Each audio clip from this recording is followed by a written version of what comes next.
গল্পটা শুরু হয় সিনেমার প্রধান ক্যারেক্টার চাংসুকে দেখিয়ে। এই চাংসু এক অদ্ভুত ক্যারেক্টার।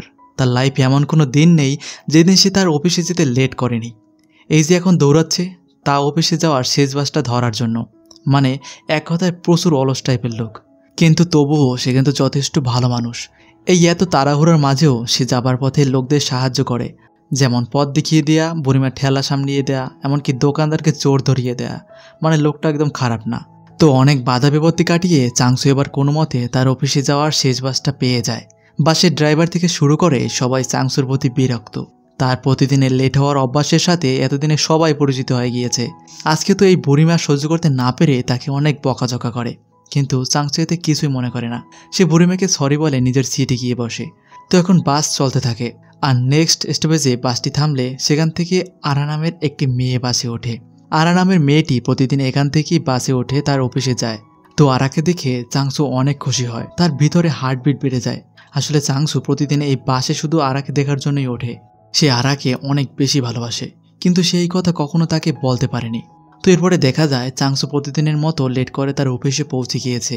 আর এই জন্য এখন তার অফিসের বস তাকে সবার সামনে অপমান করে আর বলে সে যদি আর একটা দিন এভাবে লেট করে আর রোজ রোজ একই পোশাক পরে অফিসে আসে তাহলে তাকে এই কোম্পানি থেকে বের করে দেওয়া হবে। তো চাংসু এটা হজম করে নেয়। রোজ রোজ বসে ঝাড়ি খাওয়া যেন তার ডেইলি রুটিনে পরিণত হয়েছে। এখন দেখা যায় চাংসুর এক কলিগ যার নাম ইয়ংজু তাকে সেই মেয়েটির কথা জিজ্ঞেস করে, যাকে সে প্রচণ্ড ভালোবাসে কিন্তু বলতে পারেনি। চাংসু বলে আজও তার সাথে আমার দেখা হয়েছিল, কিন্তু আমি তাকে আমার ভালোবাসার কথা বলতে পারিনি। তাকে দেখলেই কেমন জানি আমার সমস্ত সাহস হারিয়ে যায়। চাংসুর এই দুরবস্থা দেখে ইয়ংজু তাকে মেয়ে পটানোর অনেক টিপস অ্যান্ড ট্রিক্স দিতে থাকে। সে বলে মেয়েরা সাহসী ছেলেকে পছন্দ করে, তুমি তাকে সাহস করে মনের কথাটা একবার বলেই দেখো না কি হয়। চাংসু বলে তার আর দরকার নেই, সে যদি আমাকে রিজেক্ট করে দেয় তাহলে আমি আর কখনো তার সামনেই যেতে পারবো না। এর থেকে অন্তত রোজ বাসে আসার সময় তো আমি তাকে দেখতে পাবো, এটাই আমার জন্য অনেক। চাংসুর কথা শুনে ইয়ংজু বলে আমি ইউটিউব দেখে মেয়ে পটানো শিখেছি, এত ভয় পাওয়ার কিছু নেই। এই দেখো আমি এখনই তোমাকে এটার প্রমাণ দিচ্ছি। তো ইয়ংজু এখন তার অফিসের একটা মেয়েকে প্রপোজ করতে যায়, কিন্তু প্রপোজ তো দূরে থাক, সে যখন রোবটের মতো এই মেয়েটির কাছে গিয়ে ন্যাকামি শুরু করে তখন এই মেয়েটি ইয়ংজুকে কষিয়ে এক থাপ্পড় লাগিয়ে দেয়। বেশ হয়ে গেল। এটা দেখে চাংসুর সাহস তো বাড়লই না, বরং সে আরও মেয়েদেরকে ভয় পেতে শুরু করে। বেচারা চাংসুর সাহস যতটুকু ছিল তাও এখন সর্বনাশ হয়ে গেল। এরপরে সিন শিফট হয় আরা নামে সেই মেয়েটির কাছে, যে কিনা একটা কোম্পানিতে কাজ করে। এখানে সুজিন নামের একটি মেয়েও তার সাথে কাজ করে। সুজিন হলো আরার বেস্ট ফ্রেন্ড, কিন্তু এই সুজিন একটু প্লে গার্ল টাইপের মেয়ে। সে মোবাইলে একটা জিম করা ছেলেকে দেখিয়ে বলে দেখছিস ছেলেটি কতটা হ্যান্ডসাম, আমি যদি এমন কাউকে পেতাম তাহলে ব্যাপারটা খুব ভালো হতো। এই পর্যন্ত আমি 5 জন ছেলেকে পছন্দ করলাম, কিন্তু তাদের কেউই আমার সাথে থাকেনি। এখন সুজিন আরাকে বলে আচ্ছা তুমি কিভাবে এতদিন সিঙ্গেল থাকলে, সিঙ্গেল থাকতে কি তোমার অনেক ভালো লাগে? তার এই কথায় আরা বলে রিলেশন করা মানেই পরাধীনতা, আমি এটা পছন্দ করি না, আমি সিঙ্গেলই ভালো আছি। তো এরপরে অফিস শেষ হলে আরা আর সুজিন একটা রেস্টুরেন্টে খাবার খেতে যায়। আর এখানে আরার সাথে তার স্কুল লাইফের ফ্রেন্ড জেমসের দেখা হয়। এই জেমস স্কুল লাইফ থেকে আরাকে পছন্দ করে। সে আরাকে প্রপোজও করেছিল, কিন্তু আরা তাকে পছন্দ করতো না, তাই সবসময় সে জেমসকে ইগনোর করত। আর আজও সে জেমসকে ইগনোর করে। তো সিন চেঞ্জ হয় আর দেখানো হয় আজ চাংসু নিজের স্যুট কেনার জন্য একটা শপিং মলে এসেছে। চাংসুর বেশভূষা দেখে একজন ওয়ার্কার তাকে মজা করে বলে তোমার জন্য এই শপিং মলে কোনো পোশাক নেই, এখানে সব হ্যান্ডমেড স্যুট বিক্রি করা হয়, এগুলোর দাম তোমার নাগালের বাইরে। মেয়েটির এই কথাগুলো শুনে চাংসুর মেজাজ খারাপ হয়, আর সে এবারে সিদ্ধান্ত নেয় যে সে যেভাবেই হোক এখান থেকে একটা স্যুট কিনবেই। চাংসু বেছে বেছে সব থেকে কম দাম হতে পারে এমন একটা স্যুটের দাম জিজ্ঞেস করে। ওয়ার্কার মেয়েটি বলে এটা এই মলের সব থেকে কম দামি স্যুট, এটার দাম 35 লাখ ওন। এটা শুনে চাংসু হা করে তাকিয়ে থাকে। সে বুঝতে পারে তার দ্বারা কোনোভাবেই এই মলের স্যুট কেনা সম্ভব না। তো সে এখন মেয়েটিকে সরি বলে আর সেখান থেকে চলে যেতে লাগে। আর তখনই ঘটে মহা অঘটন, মানে চাংসুর ব্যাগের সাথে স্যুটের বোতাম আটকে গিয়ে এই মলের সব থেকে দামিও স্যুটটা ছিঁড়ে যায়। চাংসু হা করে তাকিয়ে থাকে, কি ঘটে গেল তার সাথে? এই মলে সাধারণ একটা স্যুট কিনতে গেলেও তার মাসের অর্ধেক স্যালারি চলে যাবে, আর এখন এই স্পেশাল স্যুটটা ছিঁড়ে গেল, এটার দাম তো আরো অনেক বেশি। চাংসুর মাথায় যেন আকাশ ভেঙে পড়ল। তো মলের সব থেকে দামিও স্যুটটা ছিঁড়ে গিয়েছে দেখে এই কর্মীগুলো তাকে এটা কেনার জন্য জোর করে। তো এখন কোনো উপায় না পেয়ে চাংসু তার পুরো মাসের স্যালারি দিয়ে এই সেরা স্যুটটা কিনে অফিসে আসে। এখন দেখা যায় সে মন খারাপ করে টেবিলে শুয়ে আছে, আর এখানে তার কলিগ ইয়ংজু এসে তার মন খারাপের কারণ জানতে চায়, কিন্তু ইয়ংজু এতটাই দুঃখ পেয়েছে যে সে কিছুই বলতে পারে না। তো এখন টেবিলের উপর স্যুটটা রাখা দেখে ইয়ংজু বলে আরে বাহ, তুমি এত সুন্দর একটি স্যুট কিনেছো, একবার ট্রায়াল দিয়ে তো দেখতেই হয়। তখন ইয়ংজু যখন এটা পরে তখন সে দেখতে পায় স্যুটের একটা হাত নেই। তো সে এখন চাংসুর মন খারাপের কারণ বুঝতে পারে। তারা এখন দুজনে এটা নিয়ে বেশ কষ্টে ছিল। অফিসে সেই রোবটের মতো মেয়েটি এসে চাংসুর স্যুটটি সেলাই করে ঠিক করে দেয়। এটা দেখে চাংসু কোনো মতে নিজের মনকে সামলিয়ে নেয়। এরপর দেখা যায় আজ চাংসু অফিসের একটা ক্যাম্পিংয়ে গিয়েছে, কিন্তু এখানেও তার সাথে ঘটে আরেক অঘটন। সে যখন সারাদিন পরে তার প্রিয় নুডলস খেতে শুরু করছিল, তখনই হঠাৎ কোথা থেকে একটা ফুটবল এসে তার খাবারের উপরে পড়ে আর তার খাওয়া ভণ্ডুল হয়ে যায়। কিন্তু যে লোকটা এই অঘটন ঘটিয়েছে সে কিন্তু যথেষ্ট ভালো মানুষ। চাংসুর খাবার নষ্ট করার জন্য সে চাংসুকে রাতের বেলা ডিনার ট্রিট করে। খাওয়া দাওয়া শেষ হলে চাংসু এখন তার বাড়ি ফেরার জন্য রওনা দেয়। অনেক রাত হওয়ায় চাংসুর বেশ ঘুম পাচ্ছিল। সে কোনো মতে বাড়ি ফিরছিল, কিন্তু হঠাৎ রাস্তার সমস্ত লাইটগুলো বন্ধ হয়ে যায়। আর এখন সে তার সামনে একজন অচেনা লোককে দেখতে পায়। আর এই লোকটি চাংসুকে একটা পারফিউম দিয়ে বলে, এই নাও, এটা তোমার ভাগ্য বদলে দিবে। আজকে থেকে তুমি সবার কাছে পছন্দর হয়ে যাবে। কালকে শুধু একবার এটা ব্যবহার করে দেখো। নেশার করে চাংসু এইসবের কিছুই ঠিক আন্দাজ করে উঠতে পারছিল না। সে বাড়িতে ফিরে আসে আর সকালবেলা ঘুম ভাঙতেই তার রাতের এই ঘটনাগুলো মনে পড়ে। সে ভেবেছিল সে হয়তো স্বপ্নে দেখেছে, কিন্তু সে যখন অফিসে যাচ্ছিল তখন হঠাৎ তার নজর সেই পারফিউমটার দিকে যায়। সে টেস্ট করার জন্য 2-1 বার স্প্রে করে সেটার স্মেল নেয়, আর এই স্মেল তার কাছে বেশ ভালোই লাগে। সে ভাবতেও পারেনি এই পারফিউমের স্মেল এতটা সুন্দর হবে। আর এখন কনফিডেন্সের সাথে সেই পারফিউম নিজের বডিতে স্প্রে করে অফিসে যাওয়ার জন্য বের হয়। কিন্তু আজ যেন চাংসুর সাথে অকল্পনীয় ঘটনা ঘটতে শুরু হয়েছে।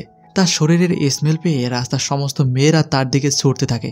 সবাই চাংসুর জন্য এখন পাগল হয়ে গিয়েছে। চাংসু বুঝতে পারে না সে এমন কি করলো যে তার জন্য সবাই পাগলের মতো করছে। এমনকি গতকাল বাসের যে বুড়িমা তাকে গালমন্দ করেছিল সেও এখন তার জন্য পাগল। শুধু যে পাগল তা নয়, বুড়িমা তো তাকে কিস করতে শুরু করে দিয়েছে।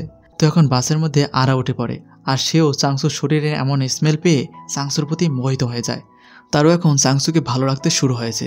আর নিজেও জানে না হঠাৎ কেন চাংসুর প্রতি তার এতটা ফিলিং জন্মাচ্ছে। এরপরে দেখা যায় চাংসু অফিসে পৌঁছে গিয়েছে। প্রতিদিনের মতো আজও তার বস তার প্রতি ক্ষেপেছিল, কিন্তু তার শরীরের স্মেল পেতেই সে তাকে আর কিছু না বলেই ক্ষমা করে দেয়। এইসব বিষয়গুলো চাংসুকে ভাবিয়ে তোলে। সে সন্দেহ করে এইসব ওই পারফিউমের কেরামতি নয় তো সে এবারে পারফিউমের জাদু পরীক্ষা করার জন্য আবার সেই শপিং মলে যায়। প্রথমে সে পারফিউম না ইউজ করে সে কর্মচারীর সাথে কথা বলে, আর এখন সে কর্মচারী তার সাথে আগের মতোই খারাপ ব্যবহার করছিল। কিন্তু সে যখন পারফিউমটা তার বডিতে স্প্রে করলো, তখন এর সাথে সাথে মহিলাটি চাংসুর মধ্যে তার প্রিয় মানুষের প্রতিচ্ছবি দেখতে পায় আর তাকে ভালোবাসা নিবেদন করে।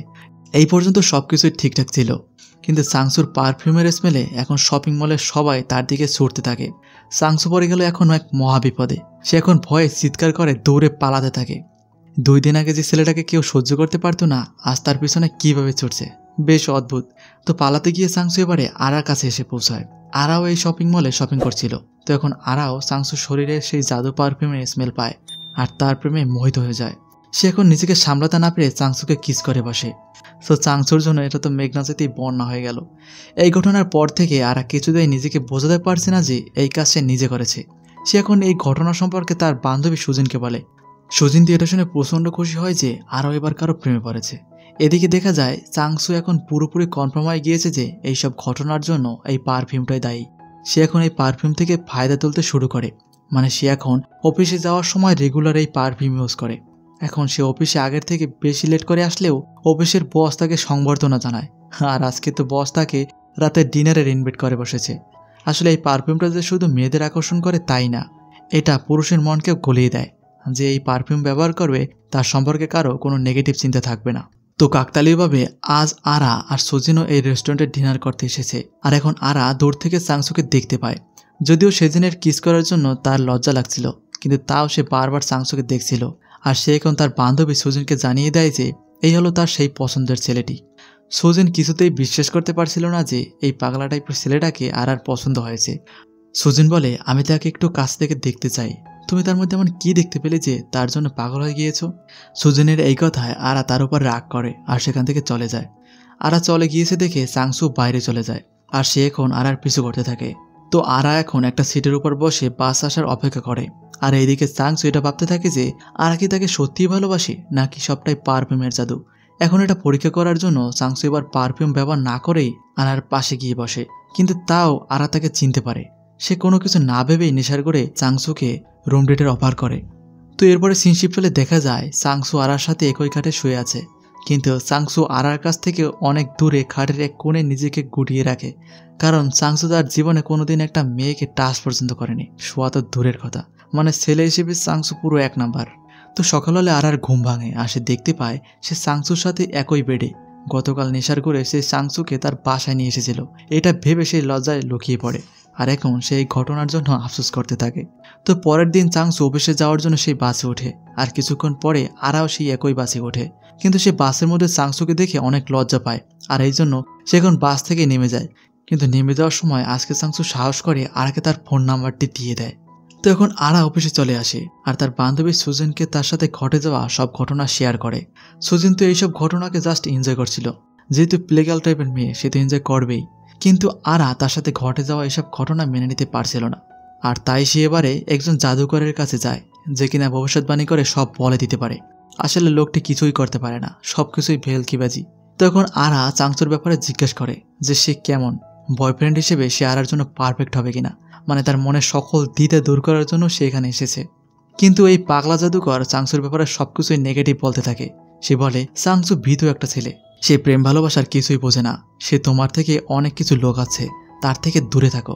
চাংসুর ব্যাপারে এমন সব শুনে আরার তো বেশ ভালোই লাগে, কারণ সে এমন ধরনের লাজুক আর ভীতু ছেলেকে পছন্দ করে। তো আরা এখন বয়ফ্রেন্ড হিসেবে চাংসুকেই সিলেক্ট করে আর এরপরে সে জাদুকরকে অনেকগুলো টাকা দিয়ে সেখান থেকে বাসায় চলে আসে।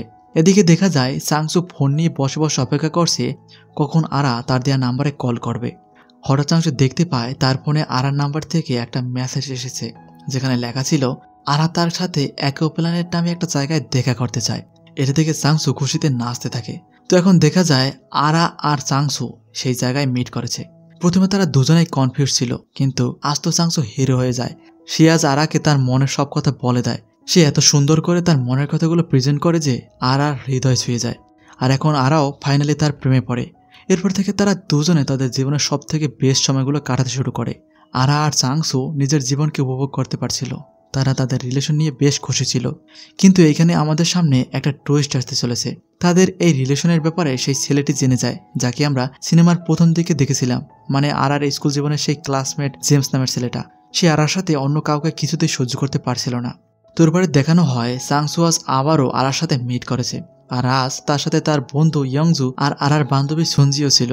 তো এখানে আবার সঞ্জির সাথে ইয়ংজুর একটা ভাব হয়, আর তারা এখন কিছুক্ষণের মধ্যেই তাদের প্রেম জমিয়ে ফেলে। আর তাদেরকে আলাদা করতে গিয়ে আরা তার পায়ে ব্যথা পায়, যেটা কি আরা তেমন পাত্তা দেয় না। কিন্তু চাংসু তার এই ছোট্ট চোটেও অনেক বড় কিছু করে ফেলে। সে আরার জন্য অনেকগুলো ওষুধ নিয়ে আসে আর যত্ন করে তার পায়ে বেঁধে দেয়। আরা চাংসুর এই কেয়ারিংয়ের প্রতি আরও ইমোশনাল হয়ে পড়ে। আরার মা বাবা কেউই বেঁচে নেই, এই পৃথিবীতে চাংসুই প্রথম যে কিনা তার এতটা খেয়াল রাখছে। এখন আরা চাংসুকে জড়িয়ে ধরে আর তাকে সবসময় এভাবে পাশে থাকার অনুরোধ করে। তাদের ভালোবাসাটা পেট জমে ওঠে।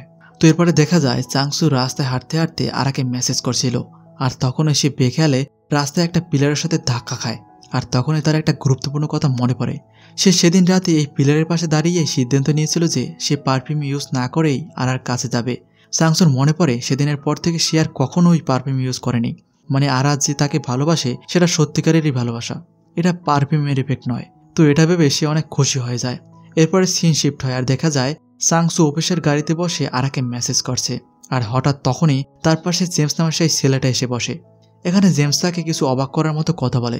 জেমস বলে, তুমি কি নিশ্চিত যে তোমাকে আরা সত্যিই ভালোবাসে? তোমার মতো একটা ছেলের প্রতি আরার ভালোবাসা তোমার কাছে নর্মাল মনে হচ্ছে? হঠাৎ এমন কথা শুনে চাংসু অবাক হয়ে যায়, আর সে জেমসকে বলে, তুমি কে আর এইসব কথা তুমি কিভাবে জানলে? জেমস বলে, তুমি যে পারফিউম ব্যবহার করে এতটা ফেমাস হয়ে গিয়েছো, আমি সেই পারফিউম বানিয়েছি। এটা বলে জেমস সেখান থেকে চলে যায়। জেমসের মুখে এমন কথা শুনে এরপর থেকে চাংসু সবসময় আরাকে হারানোর ভয় থাকে। সে নিজেকে কিছুতেই বোঝাতে পারছে না যে আরা তাকে সত্যিকারের ভালোবাসে না। সে আরার সাথে মিট করে, সময় কাটায়, কিন্তু আগের মতো করে আর ফিলিংস জন্মায় না। মনের ভিতরে জমানো ভয় তাকে যেন কুরে কুরে খাচ্ছে। তো আজ সে রাগ করে সেই পারফিউমটা ডাস্টবিনে ফেলে দেয়। আর এর পরের দিন সে কনফার্ম হওয়ার জন্য আরার সাথে একটা সুন্দর জায়গায় ঘুরতে যায়। এখানে তারা তাদের সময়টা খুব ভালোভাবেই কাটাচ্ছিল। চাংসুও বুঝতে পারে আরা তাকে সত্যিই ভালোবাসে। জেমসের বলা কথাগুলো এখন তার কাছে মিথ্যা মনে হতে শুরু করে। কিন্তু সমস্যাটা আবার শুরু হয়। চাংসু তার ব্যাগের মধ্যে আর একটা পারফিউম খুঁজে পায়। তার মাথায় কিছুতেই ঢুকছে না এই পারফিউমটা তার ব্যাগে আসলো কিভাবে। সে তো গতকাল রাতেই এই পারফিউমটা ডাস্টবিনে ফেলে দিয়েছিল। এসব নিয়ে সে আবারও চিন্তায় পড়ে যায়। এরপর চাংসু যখন রাতের বেলা বাসায় ফিরছিল তখনই জেমস তার পথ আটকে দাঁড়ায় আর বলে, তুমি এখনো কেন আরার জীবন থেকে নিজেকে সরিয়ে নিচ্ছ না? তুমি কি বুঝতে পারছো না এটা একটা ধোঁকা?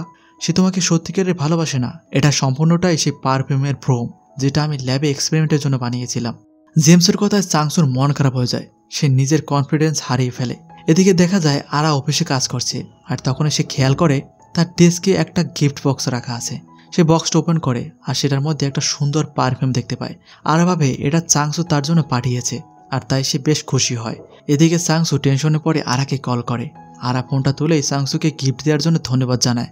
চাংসু অবাক হয় ধন্যবাদের কারণ জানতে চাইলে আরা জানায়, পারফিউমটা যেমন দেখতে সুন্দর তেমনি এর স্মেলটাও অনেক ভালো। চাংসুর আর বুঝতে বাকি থাকে না এটা জেমসের কাজ। তাদের কথা বলার মধ্যে হঠাৎ জেমস সেখানে চলে আসে আর বলে, তুমি কি নিশ্চিত যে চাংসুর প্রতি তোমার ভালোবাসায় রিয়েল?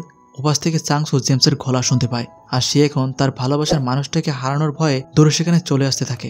এদিকে জেমস আরাকে বারবার এটা বোঝানোর চেষ্টা চালিয়ে যাচ্ছে যে চাংসুর প্রতি তার ভালোবাসা একটা ইলিউশন মাত্র। সে তার এক্সপেরিমেন্ট চালানোর জন্য সহজ সরল চাংসুর প্রতি এটা প্রয়োগ করেছিল, কিন্তু ভুলক্রমে চাংসু তার ক্রাশ মানে আরাকেই পটে ফেলেছে। জেমসের এইসব কথা আরা কিছুতেই বিশ্বাস করতে পারছিল না। সে জেমসকে বলে, তুমি আমাদের ভালোবাসা সহ্য করতে পারছো না, আর এই জন্য এইসব মিথ্যা বলে আমাদের সম্পর্কটাকে ভাঙতে চাইছো। চাংসু কিছুতেই আমার সাথে এমনটা করতে পারে না। সে অনেক ভালো মনের একটি মানুষ। জেমসের সামনে সে বুক ফুলিয়ে এইসব কথা তো বলে আসলো ঠিকই, কিন্তু ভিতরে ভিতরে জেমসের কথাগুলো আরাকে ভাবিয়ে তোলে। আরা ভাবতে থাকে সে তো সত্যিই হঠাৎ করে চাংসুর প্রেমে পড়ে গিয়েছিল। ওই দিনের আগেও সে তো অনেকবার চাংসুকে দেখেছিল, কিন্তু সেদিন তার সাথে এমন কি ঘটেছিল যে চাংসুর জন্য তার মন পাগল হয়ে উঠল? এইসব প্রশ্ন আরার মনকে অশান্ত করে তোলে। আর এইসব প্রশ্নের উত্তর খুঁজতে আরা চাংসুর বাসায় আসে। সে চাংসুকে তার ফিলিংসগুলো শেয়ার করে আর বলে, তুমি আমার জীবনের প্রথম ভালোবাসা। তোমার কাছ থেকে আমি আমার জীবনটাকে এনজয় করতে শিখেছি, নিজের ফিলিংসগুলো বুঝতে শিখেছি। আমার এই ফিলিংসগুলো কি আদৌ সত্যি নাকি মিথ্যে? আর এখন আরা সেই পারফিউমের ব্যাপারে জিজ্ঞেস করে। বেচারা চাংসু মনে মনে যে ভয়টা পাচ্ছিল আজ সেটাই ঘটে গেল। চাংসু আরাকে জানায় সে আরাকে মনে প্রাণে ভালোবাসে। তার অগোছালো লাইফে আরা এসে তাকে গুছিয়ে তুলেছে, তাকে সুন্দরভাবে বাঁচতে শিখিয়েছে। সে বাস্তবে আরাকে অনেক অনেক ভালোবাসে। তার কথা বিশ্বাস করে আরা যখন সেখান থেকে বের হয়ে যেতে শুরু করে তখনই চাংসুর পকেট থেকে সেই পারফিউমটা নিচে পড়ে যায়। আর এটা থেকে আরা বুঝতে পারে জেমসের কথাই সত্যি। এই পারফিউমের এফেক্টের জন্যই সে চাংসুর প্রেমে পড়েছিল। তো এখন সে চাংসুর সাথে সব সম্পর্ক শেষ করে সেখান থেকে চলে যায়। চাংসু আরাকে কিছুতেই বুঝতে পারছে না যে সে আরাকে কতটা ভালোবাসে। তো আরা চলে গেলে চাংসু আরার পিছু করতে থাকে। আর দেখা যায় আরা এখন প্রশ্নের উত্তর খুঁজতে সেই জেমসের বাসার লোকেশনে চলে আসে। কিন্তু আরা এখানে এসে অবাক হয়ে যায়, কারণ এটা কোনো বাসা নয়, এটা একটা এক্সপেরিমেন্টাল ল্যাব। সে খেয়াল করে সেখানের প্রজেক্টরে তার আর চাংসুর ছবি লাগানো। এটা দেখে সে আরও অবাক হয়ে যায়। চারিদিকটা দেখতে দেখতে সেখানে সে জেমসকে দেখতে পায়। জেমস বলতে থাকে, আমি জানতাম তুমি সত্যিটা জানার জন্য অবশ্যই আমার কাছে আসবে। এটা সম্পূর্ণটাই একটা ইলিউশন। এই পারফিউম তোমাকে শুধুমাত্র চাংসুর দিকে ম্যানিপুলেট করেছে মাত্র। বাস্তবে তুমি চাংসুকে মোটেই ভালোবাসো না। তো এখন জেমস এটার প্রমাণ দেওয়ার জন্য তার নিজের উপরে পারফিউমটা স্প্রে করে। আর এখন আরা জেমসকে চাংসুর মতো দেখতে শুরু করে। এবারে আরা সম্পূর্ণ বিশ্বাস করলো জেমস এটা ঠিকই বলেছে যে চাংসুর প্রতি তার ভালোবাসা একটা ইলিউশন ছাড়া কিছুই না। অবস্থা খারাপ দেখে চাংসু নিজেকে সামলাতে না পেরে সে তার কাছে থাকা সেই পারফিউমটাকে ভেঙে ফেলে। আর এখন জেমস তার শেষ স্যাম্পলটা হারিয়ে নিজের জন্য আফসোস করতে থাকে। বন্ধুরা, জীবনে এই প্রথম আমি কোনো ভিলেন দেখলাম যে কিনা কোনো মার্ডার অথবা তেমন কোনো মারামারি করেনি। তো যাই হোক, পারফিউমের অবস্থা খারাপ হওয়ার পরে আরা সেখান থেকে চলে যেতে থাকে। আর তখনই চাংসু তাকে পিছন থেকে ডাক দেয় আর তার মনের জমানো সকল কথা বলতে থাকে। চাংসু বারবার তাকে এটা বোঝানোর চেষ্টা করে সে এই পারফিউম পাওয়ার অনেক আগে থেকেই তাকে অনেক ভালোবাসত। শুধুমাত্র তাকে একটিবার দেখার জন্যই সে রোজ লেট করে এই বাসে উঠত। চাংসুর কোনো কথাই যেন আর ভালো লাগছিল না। সে এখন চাংসুকে বলে, তুমি আমার থেকে কেন সবকিছু লুকালে? আমি কোনো ধোঁকাবাজের সাথে সম্পর্কে জড়াতে চাই না, ভালো থেকো চাংসু। তো এখন আরা চাংসুকে একা ফেলে সেখান থেকে চলে যায়। আর এখন তারা দুজনেই বাসায় এসে তাদের সুন্দর মুহূর্তগুলোর কথা ভেবে কাঁদতে থাকে। তাদের দুজনের কেউ একে অপরকে একটি মুহূর্তের জন্য ভুলতে পারেনি। এভাবে কিছুদিন কেটে যায়। এখন সিন চেঞ্জ হলে চাংসুকে দেখানো হয়, কিন্তু এই চাংসুকে যেন চেনা যাচ্ছে না। সে নিজেকে অনেক বদলে ফেলেছে। সে এখন ঠিক টাইমে অফিসে যায়, সবার সাথে স্মার্টভাবে কথা বলে। এমনকি তার পরিবর্তন দেখে বাসের সেই বুড়ি আন্টিও তার অনেক প্রশংসা করে। আর এইসব ঘটনা চাংসুর কনফিডেন্স লেভেল অনেক বাড়িয়ে দেয়। তো এখন বাস থামে আর সেই সিরোসোনা স্টপেজ থেকে আরাও অফিস যাওয়ার জন্য বাসে ওঠে। এতদিনে তারা দুজন এটা উপলব্ধি করেছে যে তারা দুজনকে সত্যিকারই অনেক অনেক ভালোবেসে ফেলেছে। তাদের ভালোবাসা কোনো ভ্রম ছিল না। আর এখন সাংসু আর আরা একে অপরকে নিজের করে নেয়। তাদের ভালোবাসা যেন সব বাধাকে অতিক্রম করে জিতে নিল। আর এখান থেকেই শেষ হয়ে যায় আমাদের আজকের মুভির গল্প। তো বন্ধুরা, তোমাদের কাছে কেমন লাগলো এই অদ্ভুত মুভির গল্পটি প্লিজ কমেন্টে জানাও। আর হ্যাঁ, চ্যানেলে নতুন হয়ে থাকলে একটা সাবস্ক্রাইব করে দিও প্লিজ। তো আজ এ পর্যন্তই, দেখা হচ্ছে সামনের কোনো ভিডিওতে। সে পর্যন্ত ভালো থাকুন, সুস্থ থাকুন।